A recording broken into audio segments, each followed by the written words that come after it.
Down there. Come on now. And the only thing hot about him is that he is a hot ass mess, honey. So yes.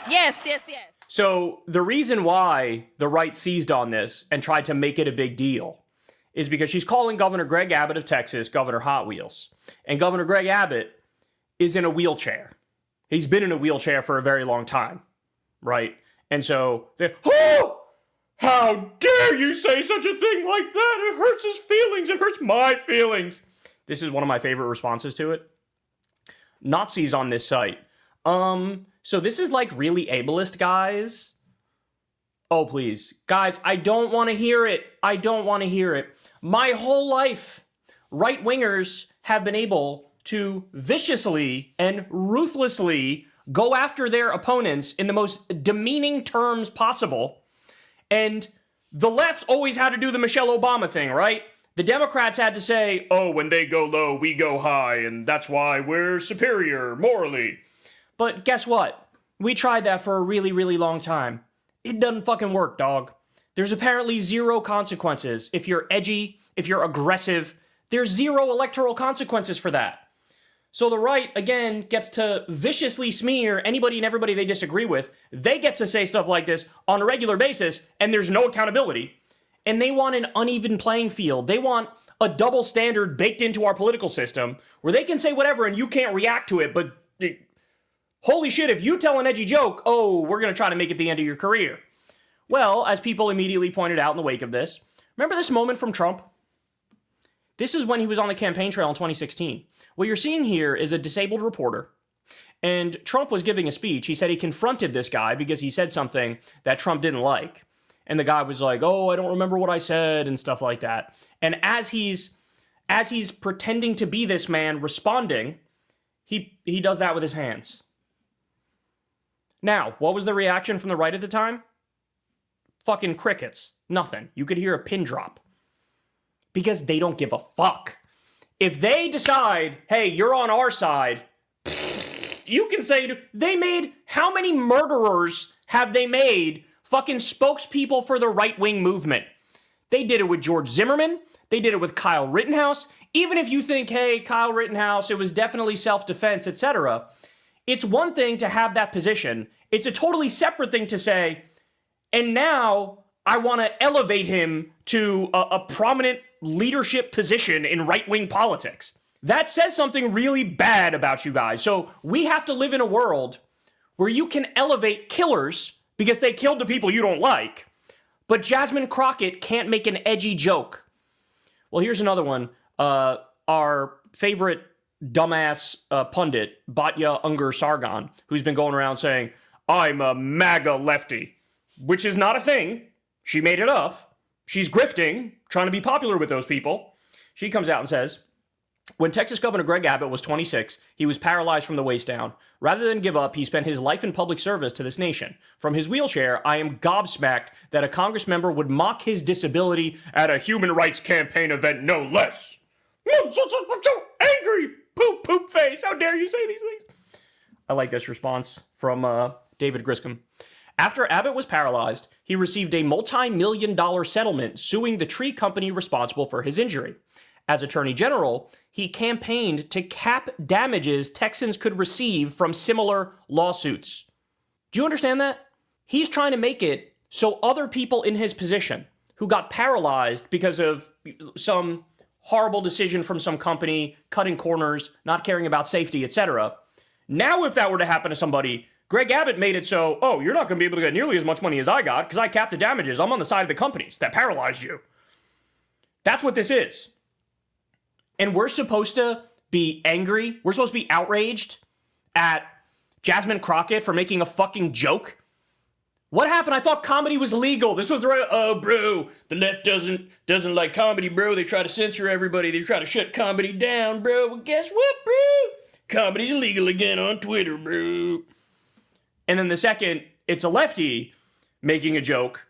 Oh, please shut up. We don't like it. So MAGA took a break from illegally bombing countries and tanking the economy and shredding the Constitution and due process. They took a break from those things in order to bitch and whine and moan about a joke they didn't like. Okay, I got more for you. Mediaite reports, Jasmine Crockett refuses to apologize after calling wheelchair-bound Greg Abbott Governor Hot Wheels. God bless you, Jasmine Crockett. Don't let them twist your arm. And by the way, just so everybody understands, you're out of your minds if you think Hakeem Jeffries and Chuck Schumer and the Democratic leaders are not on the side of conservatives with this. Assholes like Dean Phillips, people like that will clutch their pearls. Oh, you've been too rude to the governor. So she's going to feel pressure, not just from Republicans, not just from the media, but also from leadership in her own party. And she stood strong. And she said, go fuck yourselves. We're not doing this anymore, bro. We're not doing this anymore. If you guys want to live in a world where there's mutual respect all around politically, and nobody smears anybody else, and nobody does low blows, the left, Democrats, liberals, and leftists are more than happy to live in that world. But we don't live in that world. And for decades now, you guys have been completely and utterly fucking unhinged, saying the worst things imaginable about us. So now, okay, you're going to get a taste of your own medicine and tell me how you like it. Now, by the way, when you get into the specifics, I actually find this really funny because this moment is kind of Trumpian, if we're being honest. So when somebody brings up to Jasmine Crockett, like, oh, you know, hey, do you apologize for that? That was sort of fucked up. She says, I wasn't thinking about the governor's condition. I was thinking about the planes, trains, and automobiles he used to transfer migrants into communities led by black mayors, deliberately stoking tension and fear amongst the most vulnerable. Literally, the next line I said that he was a hot-ass mess, referencing his terrible policies. At no point did I mention or allude to his condition. So I'm even more appalled that the very people who unequivocally support Trump, a man known for racially insensitive nicknames and mocking those with disabilities, are now outraged. Keep the same energy for all people, not just your political adversaries. So what she's saying here is, who, me? I wasn't even talking about his wheelchair, bro. I was talking about the wheels on the buses that he uses to send migrants to blue cities. Now, do I believe that? No. But does that mean I don't agree with her? Also, no. I have no problem with her saying, yeah, I meant this other thing, even though I don't think she did. I'm fine with that. Because how many times? Trump has done this exact same move 7,412 times. And every single time, fucking nothing comes of it. No backlash, no fighting back. Nobody's like, all right, that's it. We're actually done with Trump now. The right embraces him no matter what. So again, now what we're seeing is the Democrats, the liberals, the leftists are realizing, oh, this is 2025. This isn't fucking 1992. I get to say whatever the fuck I want about you and you have to take it. And if anything, you're going to look like the oversensitive snowflakes. Now, I should also point out, guys, I don't want to hear it from people who were literally just cheering Donald Trump destroying the Department of Education. Greg Abbott was cheerleading Trump destroying the Department of Education. What's one of the things that the Department of Education does? Oh, that's right. They make sure we can take care of students with disabilities. That's what that's one of the main things the Department of Education does. Trump is literally trying to abolish it. He's in the process of abolishing it.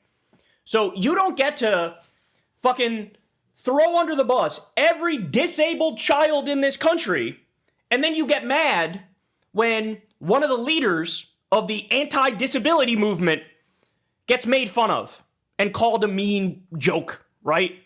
So, Jesus Christ, I got to give you one more because this brought a smile to my face.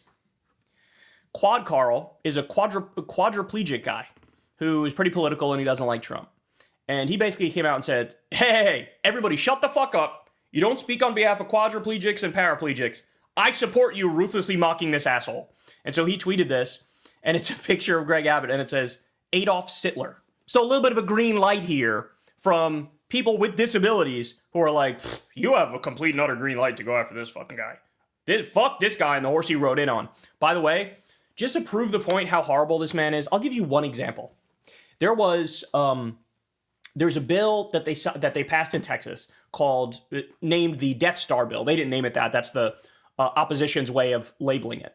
And the reason the opposition says this is the Death Star bill that you guys just passed is because what it does is it makes it so that the Texas state government basically strips the sovereignty of the city and local governments.